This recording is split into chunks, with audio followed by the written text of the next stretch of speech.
सब। I hope कि आप सब ठीक होंगे। तो स्वागत है आपका अपने यूट्यूब चैनल SPS में। तो आज हम आपके लिए लेकर आए हैं 10th क्लास से जो अपना चैप्टर चल रहा है ट्रायंगल का, उसकी लास्ट एक्सरसाइज उसको आज हम फिनिश करने वाले हैं। पूरे चैप्टर में जो 5 एक्सरसाइज हैं उसका लास्ट ही लेक्चर होगा ये। आज हम सारे क्वेश्चन कर देंगे इसके। तो फिर भी अगर आपको इस चैप्टर में कहीं पे भी किसी भी टाइप की कोई प्रॉब्लम है तो आप ज़रूर शेयर करेंगे, ताकि हम उस पर और वीडियो बन जाएंगी या मैं सॉल्यूशन दूंगा आपको किसी भी टाइप से। आप चाहे मुझे इंस्टाग्राम पे फॉलो करें, वहाँ पे आप लाइव आके प्रॉब्लम दे सकते हैं, व्हाट्सएप पे कर सकते हैं, या फिर आप टेलीग्राम ग्रुप ज्वाइन कर सकते हैं। आपको हर चीज़ का लिंक आपको डिस्क्रिप्शन में मिलेगा, जाके आप वहाँ पे ज्वाइन करें और आपकी सारी प्रॉब्लम का सॉल्यूशन आपको मिल जाएगा। तो चलिए शुरू करते हैं आज का लेक्चर। लेकिन अगर आप पहली बार वीडियो को विजिट कर रहे हैं, चैनल पे आए हैं, तो आप इसको सब्सक्राइब जरूर करें, क्योंकि चैनल को सब्सक्राइब किए बगैर आपको नोटिफिकेशन नहीं मिल पाएगी। नोटिफिकेशन बेल को भी ऑन कर लेना। नोटिफिकेशन मिलना बहुत ज़रूरी है, क्योंकि जब तक आपको पता नहीं चलेगा कि वीडियो आई है तो आप देखेंगे नहीं, आपको सर्च करके देखना पड़ेगा। तो और नोटिफिकेशन बेल अगर ऑन हो जाती है तो आपको तुरंत नोटिफिकेशन मिलेगी कि वीडियो डाली जा चुकी है, तो आप देख पाएंगे उसको। तो वीडियो पसंद आती है तो उसको लाइक ज़रूर कर ले। लाइक करना और कमेंट करना बहुत ज़रूरी हो जाता है, क्योंकि आप लोगों के कमेंट हैं वही मुझे आगे बढ़ने के लिए या आगे और वीडियो बनाने के लिए बहुत प्रोत्साहित करती रहती हैं। तो कॉन्फिडेंस मिलता है जब आप कमेंट करते हैं। तो कमेंट करते रहिए, चाहे अच्छी लगे बुरी लगे वो मैटर नहीं करता। अगर आप बुरे मैं तो कहता हूँ कि जितना ज़्यादा आप मुझे ये बताएंगे कि ये कमी है, उसको मैं दूर करूँगा। तो कमियाँ नहीं ज़्यादा बताइए, अच्छाई है तो ज़रूर बताइए। तो चलिए शुरू करते हैं आज का लेक्चर। तो देखिए स्टूडेंट, पहला क्वेश्चन है आज का अपने पास, जो 12th क्वेश्चन है। कहते हैं 2 pole of height 6 metre and 11 metre. हमारे पास 2 पोल्स हैं जो 6 मीटर और 11 मीटर के हाइट के हैं, stand on a plane ground. तो देखिए मैंने बनाए हैं AB, एक पोल बनाया 6 मीटर का, उसको हमने AB लाइट कर लिया है 6 मीटर, एंड CD जो है वो 11 मीटर का जो सेकंड पोल है वो बनाया मैंने। अब देखिए उसने बोला है कि distance between their feet is 12 metre. तो उनके फीट के बीच की डिस्टेंस मैंने 12 लाइट कर ली। अब अगर ये 12 है तो बिल्कुल ये ऊपर तक बिल्कुल सीधे अगर पोल है तो इनके ऊपर की डिस्टेंस भी क्या रहेगी, 12 ही रहेगी। मतलब ये तो पैरेलल लाइन होगी ना, दोनों पैरेलल लाइन के बीच की डिस्टेंस क्या रहती है, सेम।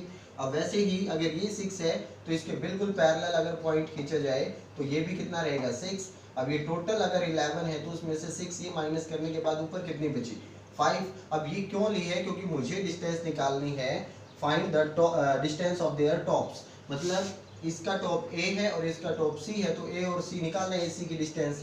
तो AC की डिस्टेंस कैसे निकलेगी, हाइपोटेन्यूस नजर आ रहा है हमें इस ट्रायंगल में। तो देखिए ऊपर वाली ट्रायंगल की साइड से निकालने के लिए इसकी BD 12 है, तो इसका मतलब AE भी कितना रहेगा, 12। ये दोनों साइड कैसी हैं, इक्वल।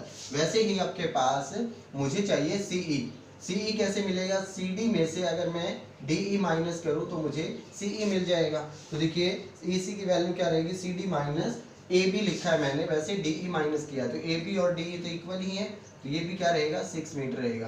तो अगर मैं 6 और 5 मिलकर क्या बनाते, 11। तो 6 की मुझे कोई ज़रूरत नहीं है, 5 की ज़रूरत है, यहाँ पे 12 की ज़रूरत है। और 5 12 के साथ क्या ट्रिपलेट होता है, 13। वो हम कैलकुलेट करके निकाल भी लेंगे। तो बिल्कुल सिंपल क्वेश्चन था, थोड़ा सा समझने का था कि डायग्राम अगर हम अच्छे से बना देते हैं तो क्वेश्चन में कुछ भी नहीं था। तो चलिए नेक्स्ट क्वेश्चन करते हैं। देखिए स्टूडेंट्स 13th क्वेश्चन अपने पास है। कहता है D and E are the point on the side CA and CB respectively of a triangle ABC। तो ABC एक ट्रायंगल मैंने ली अपने पास ABC, right angle at C बोला है, तो राइट एंगल मैंने C के ऊपर बनाया। फिर उसने बोला था कि CA के ऊपर D पॉइंट है और CB के ऊपर E पॉइंट है, मैंने वो ड्रॉ किए। फिर उसके बाद उसने कहा कि प्रूव क्या करवाना है हमें, AE स्क्वायर BD स्क्वायर। अब जैसे मैंने ये E और D पॉइंट लिए थे तो ये साइड अपने पास नहीं थी, तो मेरे को AE चाहिए, तो मैंने A को E से ज्वाइन करवा दिया। फिर प्लस BD स्क्वायर चाहिए तो B को D से ज्वाइन करवा दिया। फिर देखिए दूसरी साइड AB, तो AB तो है ही अपने पास, दूसरी एक और साइड है DE, तो मैंने D को E से ज्वाइन करवा दिया।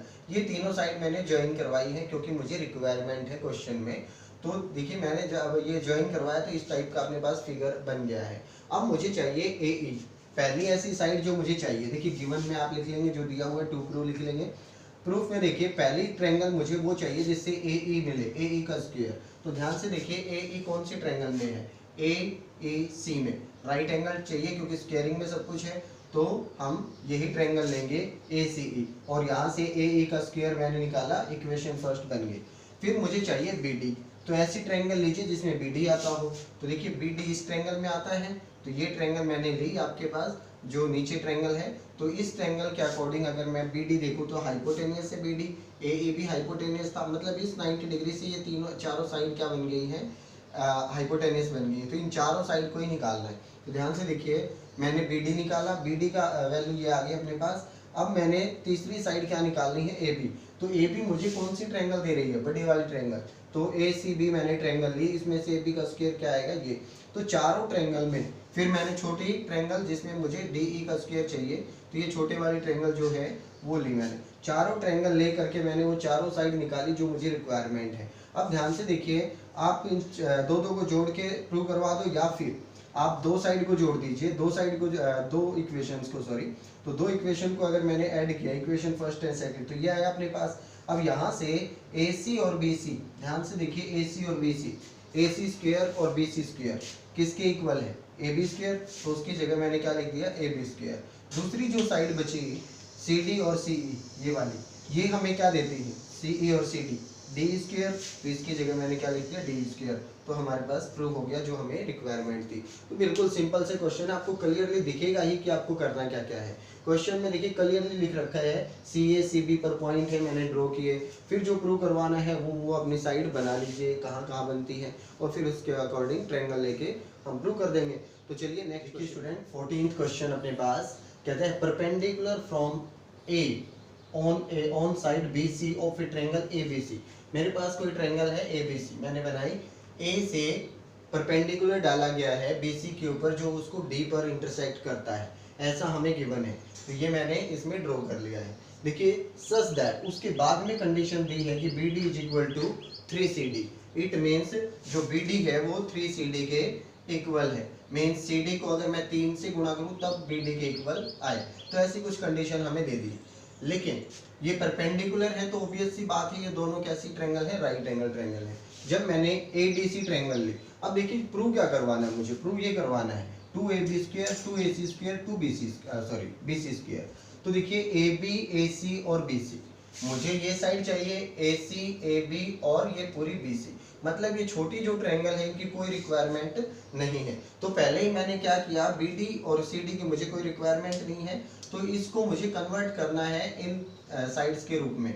तो मैं इनके रूप में तो कर नहीं सकता, मैंने BC के अकॉर्डिंग इसको चेंज कर लिया। ध्यान से देखिए BC है क्या, BC होगी आपकी BD प्लस CD।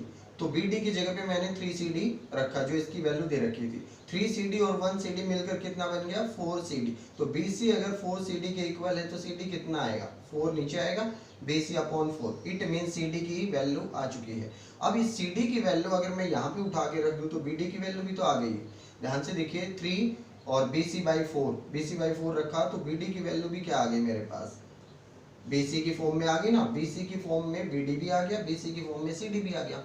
अब मुझे इन दोनों की कोई जो रिक्वायरमेंट थी वो BC कंप्लीट करके दे देगी। तो चलिए हम क्वेश्चन को करते हैं।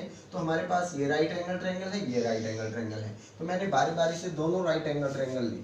ADC देखिए, ADC ये ट्रायंगल है, इसमें हाइपोटेनियस है AC स्क्वायर, तो AC square AD square plus CD square, ये हमारे पास पाइथागोरस थ्योरम से बन जाएगा। लेकिन मुझे AD की वैल्यू निकालनी है। आप कहेंगे AD की क्यों निकालनी है, उसकी रिक्वायरमेंट ही नहीं है। बिल्कुल रिक्वायरमेंट नहीं, इसीलिए निकालनी है क्योंकि ये दोनों ट्रायंगल में AD आएगा, क्योंकि ये एक ऐसी साइड है जो दो ट्रायंगल बना रही है, मतलब ये दोनों में है और इसकी कोई रिक्वायरमेंट भी नहीं है। तो क्यों ना मैं AD की वैल्यू इस ट्रायंगल से भी निकाल लूँ, इस ट्रायंगल से भी। तो देखिए पहली ट्रायंगल से मैंने AD की वैल्यू निकाली तो AD स्क्वायर की वैल्यू ये आ गई, दूसरी ट्रायंगल से मैंने AD की वैल्यू निकाली तो ये आ गई। दोनों अगर AD के इक्वल है तो दोनों आपस में भी क्या रहेंगे, इक्वल। तो from equation first and second मैंने दोनों को क्या रख दिया, इक्वल रख दिया। अब मुझे एक साइड AB चाहिए, ये कंफर्म है, तो मैंने एक साइड AB रखा, बाकियों को उठा के मैंने एक साइड रख दिया। अब ध्यान से देखिए CD और BD की वैल्यू तो है ना मेरे पास, CD की वैल्यू है BC/4, ये रही BC/4, और जो बी डी की वैल्यू है वो 3/4 बी सी। तो ये मैंने रख दी ये वैल्यू अपने पास उठा के। तो देखिए इनका स्क्वायर किया तो बी सी स्क्वायर बाई 16 आ जाएगा, 4 का स्क्वायर, ये 3 का square 9, B C square by 16। तो देखिए अभी इसी को कैलकुलेट करें तो अपने पास क्या आएगा, इन दोनों को, इनके नीचे तो कुछ नहीं है तो इन दोनों के नीचे 16 है तो एलसीएम 16, तो 9 B C square minus 1 B C square 8 B C square आएगा, तो 8 से 16 cancel, B C square by 2। तो देखिए ये कैलकुलेशन आ जाती है। अगर इसको हम एलसीएम लेके सॉल्व करें तो अपना क्वेश्चन प्रूव हो जाएगा। तो चलिए नेक्स्ट क्वेश्चन करते हैं। 15th क्वेश्चन है, जब 14 किया था वैसा ही बिल्कुल क्वेश्चन है अपने पास, लेकिन इसमें एक ही चीज़ अलग दे रखी है कि ये इक्विलेटरल ट्रायंगल के बारे में बात कर रहा है। In an equilateral triangle A B C D is a point on side B C. बिल्कुल उसी तरीके की ट्रायंगल है, वो इक्विलेटरल नहीं थी, ये इक्विलेटरल दे रखी है। इक्विलेटरल की खास बात क्या होती है, तीनों साइड इक्वल है। तो मैंने पहले ही उसको नोट डाउन कर दिया है। प्रूव करवाना है आपको, पहले कंडीशन दी हुई है B D is equal to 1/3 of B C. It means B D जो होगा, डी कोई पॉइंट होगा बी सी के ऊपर, तो वो इस टाइप से होगा कि बी सी कंप्लीट का तीसरा पार्ट है, ये मीन्स बी सी बाई 3। अब देखिए जो पॉइंट दिया हुआ है वो पिछले क्वेश्चन में उसने परपेंडिकुलर डाला था, तो परपेंडिकुलर से हम अच्छे से समझते हैं कि परपेंडिकुलर से हम राइट एंगल ट्रायंगल बन जाते हैं, लेकिन डी जो पॉइंट है वो परपेंडिकुलर नहीं है। अब ई का तो कोई जिक्र ही नहीं था क्वेश्चन में, लेकिन मैंने ई बनाया क्यों, क्योंकि मुझे राइट एंगल ट्रायंगल चाहिए, तो मैंने ई को परपेंडिकुलर डाला। अब एक बात आपको ध्यान रखनी है कि इक्विलेटरल ट्रायंगल और आइसोसेलेस ट्रायंगल, इन दो ट्रायंगल में जो परपेंडिकुलर डाला जाता है वो सामने वाले बेस को बाइसेक्ट करता है। इट मीन्स आइसोसेलेस और इक्विलेटरल ट्रायंगल में ये जो परपेंडिकुलर होता है यही क्या होता है, मीडियन भी होता है इसका। तो ध्यान से देखिए, मीडियन जो सामने वाली साइड है उसको बेस को बाइसेक्ट करता है, मीन्स 2 पॉइंट पे काटता है, मिड पॉइंट पे। तो BC को 2 भागों में डिवाइड कर देगा, BC बाई 2 और ये भी BC बाई 2। ध्यान से देखिए BD की कंडीशन तो दे रखी है, BE और CE, BE और CE दोनों बराबर होंगे BC बाई 2, मतलब BC का आधा। तो देखिए इस BE और CE आया BC बाई 2, तो ये DE जो मेरा रिक्वायरमेंट होगी इस ट्रायंगल का, ये पार्ट कितना आएगा। ध्यान से देखो ये तो कितना है BC बाई 2, ये कितना है BC बाई 3, तो BC बाई 2 में से BC बाई 3 घटाएंगे तो BC बाई 6 आएगा। एलसीएम कितना होगा 6, and then calculate BC by 6। तो ये तीनों साइड जो है BD, BE कंप्लीट और DE, मतलब इसी एक राइट एंगल ट्रायंगल में 2 राइट एंगल ट्रायंगल दिख रही है आपको। तो इसकी जो तीनों साइड है BD, DE और CE की हमें कोई रिक्वायरमेंट नहीं है, BC की फॉर्म में हमने इनको फाइंड आउट कर लिया है। तो चलिए इन्हीं 2 राइट एंगल ट्रायंगल का इस्तेमाल करके हम किसकी वैल्यू निकालते हैं, जो हमें प्रूव करवाना है 9AD और 7AB। तो 9AD और AB इन दोनों साइड की रिक्वायरमेंट है मुझे। तो ये दोनों क्या है, हाइपोटेनियस है इन दोनों राइट एंगल ट्रायंगल के। तो पहले मैंने ABE ट्रायंगल ली है, ABE ये वाली बड़े वाली, तो उसमें अपने पास हाइपोटेनियस है AB, बाकी दोनों साइड का सम। अब ये AE का स्क्वायर आएगा क्योंकि ये परपेंडिकुलर है, और इस AE का तो मुझे कोई रिक्वायरमेंट ही नहीं है, तो मैंने इसी की वैल्यू निकाल ली। जैसे लास्ट क्वेश्चन में मैं AD की वैल्यू निकाल रहा था, इसमें मैंने AE की वैल्यू निकाल ली, तो ये आ गई। दूसरी ट्रायंगल में भी एक AE आएगा, ध्यान से देखिए ये ट्रायंगल ली मैंने, इसमें AD square is equal to sum of other 2 sides this and this.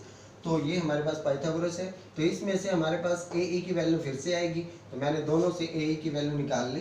अब from equation first and second, देखिए एक साइड इक्वल है तो ऑब्वियसली सेकंड साइड भी क्या रहेगी, इक्वल। मैंने इक्वल रखी। अब मुझे एक साइड में AB चाहिए, तो मैंने AB को एक साइड रखा, या AD भी एक साइड चाहिए तो AD को रख लिया मैंने, बाकियों को एक साइड ले आया। अब ध्यान से देखिए BE और DE, AB का तो हमें कुछ करना ही नहीं है, इन दोनों को चेंज करना है। तो BE और DE दोनों की वैल्यू है, एक की BC बाई 2 और एक की BC बाई 6। तो BE की वैल्यू रखी मैंने BC बाई 2 और DE की वैल्यू रखी BC बाई 6। जब मैंने इनको कैलकुलेट किया BC स्क्वायर बाई 4 बनेगा, BC स्क्वायर बाई 36 बनेगा। तो देखिए जब मैंने एलसीएम लिया 36 AB स्क्वायर, देन 4 से कैंसिल होगा 9 BC square, then BC square, तो 9 माइनस प्लस 1 दैट इज -8। अब देखिए BC और AB दोनों क्या है, इक्वल है। BC और AB क्या है, दोनों इक्वल है, हमें पता है ये, क्योंकि इक्विलेटरल ट्रायंगल दे रखी है। तो BC की जगह, मुझे BC की भी कोई रिक्वायरमेंट नहीं है क्वेश्चन में, तो BC की जगह हम क्या लिख सकते हैं, AB। तो जैसे ही मैंने BC की जगह AB लिखा, 36 AB माइनस 8 AB, कितने AB बचे, 28 AB। तो ये कैंसिल होगा 4 से, 4 7 जा 28 एंड 4 9 जा 36। तो यहाँ 9 और यहाँ 7, जब मैंने इसको अंदर उधर ले जाके मल्टीप्लाई किया तो अपने पास यही साइड आ जाएगी जो हमें प्रूव करवाना था। तो बिल्कुल सिंपल सा क्वेश्चन, आपको दिखाई देगा कि करना क्या है। आपको AD स्क्वायर चाहिए, AB स्क्वायर चाहिए, आप उन्हीं दो साइड से पीछे जाइए। AB square AD square means ये दो राइट एंगल ट्रायंगल। अब राइट एंगल ट्रायंगल नहीं थी, इसमें आपको बनानी पड़ेंगी। जब भी स्क्वायरिंग की बात आए, आप राइट एंगल ट्रायंगल ढूंढिए कि कहाँ पे, अगर नहीं है तो कोई राइट एंगल ड्रॉ करना पड़ेगा आपको परपेंडिकुलर। तो चलिए नेक्स्ट क्वेश्चन अपने पास, in an equilateral triangle prove that the 3 times of the square of one of its side। Equilateral triangle है तो इक्विलेटरल ट्रायंगल मैंने बनाई, कहता है प्रूव करवाना है हमें 3 times of the square of one of its side, मतलब इसकी किसी भी एक साइड का स्क्वायर करें तो उसका 3 मल्टीपल में, 3 times of the square of one of its side, तो मैंने वही लिया, is equal to the 4 times of the one of its altitude। तो 4 टाइम्स इसके एल्टीट्यूड के इक्वल हो। वन ऑफ इट्स एल्टीट्यूड क्यों बोला, क्योंकि कहीं पे भी ड्रॉ कीजिए आप, एल्टीट्यूड सेम ही आएगा इक्विलेटरल ट्रायंगल में, तो इसने इसीलिए ऐसा बोला है। तो देखिए ये मुझे प्रूव करवाना है। अब साइड कौन सी भी ले सकते थे आप, 3AB स्क्वायर या 3AC स्क्वायर या 3BC स्क्वायर, कोई फर्क नहीं पड़ता क्योंकि तीनों क्या है, इक्वल ही है। तो देखिए मुझे AB और AD चाहिए, तो मैं वही ट्रायंगल ले लेता हूँ जिसमें AB और AD आता हो, तो उसमें से मैंने पाइथागोरस थ्योरम में लगा दी बस। तो उसके बाद जो साइड मेरे को नहीं चाहिए, AB और AD चाहिए, ये नहीं चाहिए, तो अब देखिए BD की वैल्यू क्या होगी। मैंने अभी थोड़ी देर पहले आपको बताया कि जब भी आइसोसेलेस या इक्विलेटरल ट्रायंगल हो तो एल्टीट्यूड जो होता है वो उसको दो भागों में तोड़ देता है सामने वाली साइड को। तो ये भी अपने पास क्या रहेगा, BC/2, और ये भी क्या रहेगा, BC/2। तो मैंने इसकी वैल्यू पुट की, तो BC/2 का स्क्वायर करेंगे तो BC²/4 आएगा। तो अब देखिए BC की वैल्यू कितनी है, AB, तो BC की जगह पे भी हम क्या रिप्लेस कर देंगे, AB, और इसको उठा के इधर रखा मैंने, तो AB को एक साइड किया, कैलकुलेट किया, तो 4AB minus AB that means 3AB, और 4 को इस साइड लेंगे, हमारा प्रूफ हो गया। तो बिल्कुल सिंपल सा क्वेश्चन था, और एक्सरसाइज आपकी खत्म हो चुकी है। एक्सरसाइज ही क्या, ये पूरा चैप्टर खत्म हो चुका है। एक क्वेश्चन बचता है इसमें 17 का, वो आप खुद करेंगे। बिल्कुल ही सिंपल क्वेश्चन है, तीनों साइड दे रखी हैं, तीनों साइड्स में आपको चेक करना है कि एंगल कौन सा बनेगा या कैसी वो ट्रायंगल बनेगी, तो ये आप खुद बताएंगे। ये आपका पूरा चैप्टर होने के बाद अगर वो क्वेश्चन भी नहीं होता है तो बिल्कुल नॉर्मली बात रहेगी आपके लिए, क्योंकि वो क्वेश्चन आपको पता होना चाहिए, बिल्कुल नॉर्मल सा क्वेश्चन है, तो आप चेक करेंगे उसको और खुद सॉल्व करेंगे। तो चलिए आज हमारा चैप्टर ख़त्म हो गया है। इसकी कोई भी कहीं से भी कैसी भी प्रॉब्लम हो तो आप शेयर ज़रूर करेंगे, इंस्टाग्राम, टेलीग्राम या फिर कहीं पे भी आप व्हाट्सएप पे भी पूछ सकते हैं, कमेंट सेक्शन में भी दे सकते हैं, कहीं पे भी आपको प्रॉब्लम का सॉल्यूशन मिलेगा ज़रूर, कैसे भी आप पूछिए। तो चलिए मिलते हैं नेक्स्ट।